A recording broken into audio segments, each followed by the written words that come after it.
अरे भाग्यवान, मेरे जूते कहाँ रखे हैं? मुझे बाहर जाने में देर हो रही है। तभी मालती कमरे में आती है। ये रहे आपकी जूते। मैं इन्हें साफ करने के लिए ले गई थी। अरे वाह, तुम कितनी समझदार हो। मेरे बिना कुछ कहे ही सारे काम कर देती हो। तभी मालती झिझकते हुए रमेश से कहती है, सुनिए जी, आपसे एक बात कहूँ, बुरा तो नहीं मानेंगे ना? अरे नहीं नहीं, बेफिक्र होकर कहो। शादी से पहले मैं अपने मायके में नौकरी करती थी। मैं चाहती हूँ कि अब मैं फिर से नौकरी करना शुरू कर दूं। वैसे भी सारा दिन घर में बोर हो जाती हूँ। देखो मालती, तुम्हारे नौकरी करने से मुझे कोई ऐतराज नहीं है, लेकिन तुम्हें एक बात बता दूं, हमारे खानदान में आज तक कभी किसी औरत ने नौकरी नहीं की। फिर भी एक बार तुम माँ से पूछ कर देखो, अगर वो तुम्हें नौकरी करने की इजाजत दे देती है तो अच्छी बात है। रमेश वहाँ से चला जाता है।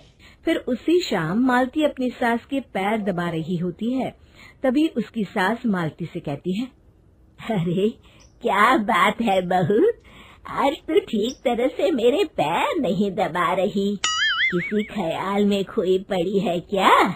मैं भी तो जानूं आखिर बात क्या है। अब दरअसल वो माँ जी। अरे हाँ हाँ बोलो, इतना सोच क्यों रही हो?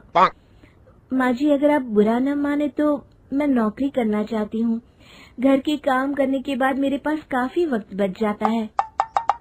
मालती की ये बात सुनकर उसकी सास गुस्से में कहती है, अरे बहू, तेरी तबीयत तो ठीक है ना?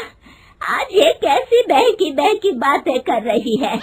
भला हमारे खानदान में आज तक कभी किसी औरत ने नौकरी की है जो तू नौकरी करने की बात कर रही है, हैं? अरे बहू, तू क्या रिश्तेदारी में हमारी नाक कटाना चाहती है? जितना जल्दी हो सके अपने दिमाग से नौकरी का भूत उतार दे, और अब जा, जल्दी से रसोई में जा, खाना बनाने का वक्त हो रहा है। मालती मन मार कर खाना पकाने के लिए रसोई घर में चली जाती है। अगले दिन, नमस्ते माँ जी, कैसी हैं आप? अरे आओ आओ दिवाकर बेटा, बैठो, मैं तुम्हारे लिए चाय मंगाती हूँ। बहू, जरा एक कप चाय तो लेती आना। फिर दिवाकर एक फाइल खोलकर मालती की सास के सामने रख देता है। ये देखिए माँ जी, ये है पिछले महीने का हिसाब और ये रहे मुनाफे के रुपए। एक बार हिसाब देख लीजिए और इन कागजों पर अपने दस्तखत कर दीजिए। अरे दिवाकर बेटा, मैंने भला आज तक कभी तेरा हिसाब देखा है जो अब देखूंगी? ला बता, कहाँ दस्तखत करूं? तभी मालती चाय लेकर वहाँ आ जाती है और अपनी सास को बिना कागजातों को पढ़े इस तरह लापरवाही से दस्तखत करते हुए देखकर हैरान रह जाती है। अच्छा माँ जी, अब मैं चलता हूँ, फैक्ट्री में बहुत काम है। फिर दिवाकर वहाँ से चला जाता है। कुछ दिनों बाद मालती बाजार में कुछ सामान खरीद रही होती है। तभी एक बूढ़ा आदमी उसे आवाज देता है, अरे मालती बेटी, कैसी हो? मुझे पहचाना? मैं तुम्हारी कंपनी में मुनीम का काम करता हूँ।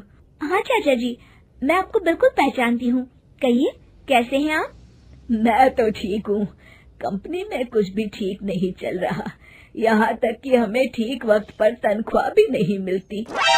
ये आप क्या कह रहे हैं? अब क्या बताऊँ, आप लोग तो कभी हिसाब किताब देखने दफ्तर आते नहीं। मेरी मानो तो एक बार आप लोग दफ्तर आकर सारा हिसाब किताब देख लो, आपको असलियत पता चल जाएगी। अच्छा बेटी, अब मैं चलता हूँ, देर हो रही है। फिर वो बूढ़ा वहाँ से चला जाता है। वहीं दूसरी तरफ मालती घर पहुंचकर अपनी सास को सारी बात बताती है। तभी वहाँ रमेश भी आ जाता है, लेकिन मालती की सास मालती की किसी भी बात पर विश्वास नहीं करती। तभी रमेश कहता है, अरे माँ, बिना आग के कभी धुआं नहीं उठता। जब मालती इतना कह रही है तो हमें एक बार दफ्तर चलकर देख लेना चाहिए। वैसे भी हम लोग काफी दिन से अपने दफ्तर नहीं गए हैं। इस तरह किसी एक आदमी के भरोसे काम छोड़ना मुझे भी ठीक नहीं लगता। अगले दिन वे सभी अपने दफ्तर पहुंचते हैं और सीधे दिवाकर के कैबिन में जाते हैं। अचानक सबको एक साथ देखकर दिवाकर चौंक जाता है। अरे माँ जी, आप सब लोग अचानक यहाँ कैसे आ गए? अगर कुछ काम था तो मुझे एक फोन कर दिया होता, मैं आपके घर आ जाता। तभी मालती की सास कहती है, अरे दिवाकर बेटा, आज मैं हिसाब देखने दफ्तर आई हूँ, जरा मुझे पिछले 6 महीनों का हिसाब दिखाना तो बेटा। दिवाकर घबराते हुए हिसाब की फाइल मालती की सास को देता है। मालती की सास फाइल लेकर मालती को देती है और कहती है, ले बहू, देख ले हिसाब। मालती फाइल को बड़े गौर से देखती है और अगले ही पल उसे सारी गड़बड़ी समझ में आ जाती है। वो अपनी सास से कहती है, माँ जी, मुनीम चाचा बिल्कुल सही कह रहे थे। हमारी कंपनी में पिछले 6 महीनों में जितना मुनाफा हुआ है, हमें उसका आधा पैसा भी नहीं मिला। यूँ समझ लीजिए कि 1 रुपये में सिर्फ चवन्नी ही हमारे हाथों में आई है। मालती की बातें सुनकर मालती की सास गुस्से से दिवाकर को पूछती है, क्यों दिवाकर, मेरी बहू जो कह रही है वो सच है? दिवाकर समझ जाता है आज उसका भांडा फूट चुका है। वो गिड़गिड़ाते हुए कहता है, मुझे माफ कर दीजिए माँ जी, मैं पैसों के लालच में अंधा हो गया था। अरे वाह दिवाकर, तू तो एक नंबर का चोर निकला। इतने दिनों से मैं तुझ पर आंख बंद करके भरोसा करती रही और तू मुझे ही चुना लगाता रहा। अभी के अभी निकल यहाँ से और दोबारा अपनी शक्ल मत दिखाना। दिवाकर वहाँ से भाग जाता है। मालती की सास मालती को शाबाशी देते हुए कहती है, बहू, आज मैं समझ गई कि पढ़ाई लिखाई हमारी जिंदगी में कितनी जरूरी है। मैं बहुत किस्मत वाली हूँ जो मुझे तुझ जैसी बहू मिली है। शिक्षा, पढ़ाई लिखाई का इस्तेमाल सही जगह करके हम दुनिया में बहुत कुछ बदल सकते हैं।